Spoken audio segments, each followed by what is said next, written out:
Megastar cinema చూస్తే sound లేదెవరికి. ఇప్పుడు fans అందరి చూపు సంక్రాంతికి వచ్చే చిరంజీవి సినిమా వైపే ఉంది. నిజానికి చిరంజీవి తమిళంలో సూపర్ డూపర్ హిట్ అయిన కత్తి రీమేక్ చేస్తున్నప్పుడు ఫ్యాన్స్ అందరూ కాస్త భయపడ్డారు. చిరంజీవికి కథలే దొరకనట్లుగా రీమేక్లు ఎందుకు, ఇలా చేశాడేంటి అన్నయ్య అని ఆందోళన చెందారు. పైగా సినిమా స్టోరీ అందరికీ తెలిసిందే అని, ఇది మళ్ళీ ఎందుకు చూస్తారని, చిరంజీవికి అంతగా నప్పదు ఈ స్టోరీ అని రకరకాలుగా టాక్ స్ప్రెడ్ చేశారు. అయితే ఇప్పుడు ఆ నోళ్లు మూతబడిపోయి ఆశ్చర్యంగా చిరంజీవిని నోరు వెళ్ళబెట్టి మరీ చూస్తున్నాయి. ఇక ఒకవైపు చిరంజీవి, మరోవైపు బాలకృష్ణ సినిమాల్లో ఏది చివరికి గెలుస్తుందా అని చూస్తున్నారు. ఎవరు బాక్స్ ఆఫీస్ బద్దలు కొడతారా అని వెయిట్ చేస్తున్నారు. ఈ నేపథ్యంలో ఖైదీ నెంబర్ 150 సినిమా సెన్సార్ ఫినిష్ చేసుకుని సరికొత్త హంగులతో ముస్తాబైపోయింది. ఫస్ట్ కాపీ చూసిన సెన్సార్కి సౌండ్ లేదంట. ఎందుకంటే సినిమాలో ఎక్కడా అశ్లీలత కానీ హింసాత్మకమైన ఫైట్స్ కానీ లేవట. ఇక చిరంజీవి యాక్టింగ్ చూసిన అందరికీ దిమ్మ తిరిగిపోయిందట. ముఖ్యంగా వృద్ధులను మోటివేట్ చేసే సీన్స్ సినిమాలో ఫెంటాస్టిక్ గా వచ్చాయని, ఇవి ప్రీ క్లైమాక్స్ లో ఉంటాయని చెప్తున్నారు.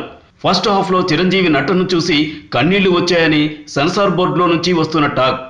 రైతులు చనిపోయినప్పుడు అన్నయ్య చేసిన యాక్టింగ్ థియేటర్లో అందరినీ కట్టిపారేస్తుందని, ఈ సినిమాలో స్పెషల్ గా ఒక కోర్ట్ సీన్ కూడా యాడ్ చేశారని, ఆ సీన్ అయితే రోమాంచితంగా ఉంటుందని చెప్తున్నారు.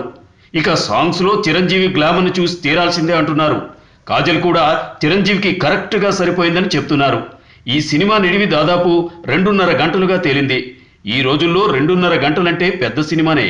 అందులో కొన్ని సన్నివేశాల్ని ట్రిమ్ చేసే అవకాశాలు ఏమైనా ఉన్నాయా అంటూ చరణ్, వినాయక్ సుదీర్ఘంగా ఆలోచిస్తున్నారట. అయితే చిరంజీవి మాత్రం కటింగ్లు వద్దు, ఎలా ఉందో అలానే రిలీజ్ చేయండి అంటూ స్ట్రాంగ్ గా చెప్పేశాడట. ఖైదీ నెంబర్ 150 ఫైనల్ అవుట్పుట్ విషయంలో చిరు ఫుల్ ఖుషీగా ఉన్నాడని, అనుకున్నది అనుకున్నట్టు తీసినందుకు వినాయక్ పై ప్రశంసల జల్లు కురిపించాడని ఇన్సైడ్ వర్గాల టాక్. మాస్ పల్స్ తెలిసిన వినాయక్ డాన్సులు, పాటలు, మసాలా సీన్లపై ప్రత్యేకంగా దృష్టి నిలిపాడని, అవి బాగా క్లిక్ అయ్యాయని, పాటలు, సెట్లు, డాన్సుల విషయంలో చిరు, వినాయకులు తీసుకున్న శ్రద్ధ వల్ల ఈ సినిమా మరింత ప్రత్యేకంగా తయారైందని చెబుతున్నారు. ఇప్పుడు ఈ సినిమా మార్కెట్ విపరీతంగా జరిగిపోయిందని, బాక్స్ ఆఫీస్ దగ్గర రికార్డు కలెక్షన్స్ తో మళ్ళీ చిరంజీవి తన సత్తా చాటేందుకు రెడీ అయిపోయాడని ఫ్యాన్స్ సంబరాలు చేసుకుంటున్నారు. ఇక సినిమా ప్రీ రిలీజింగ్ ఫంక్షన్ ని గుంటూరుకి దగ్గరలో హైలాండ్ లో నిర్వహిస్తున్నట్లుగా చిత్ర యూనిట్ చెప్పిన సంగతి తెలిసిందే. ఇప్పుడు ఈ ఫంక్షన్ లో 2 నిమిషాల 50 సెకండ్ల స్పెషల్ ట్రైలర్ ని రిలీజ్ చేయబోతున్నారని, ఆ ట్రైలర్ సూపర్బ్ గా వచ్చిందని, చిరంజీవి సత్తా ఏంటో తెలిపే సినిమా ఇదని అంటున్నారు.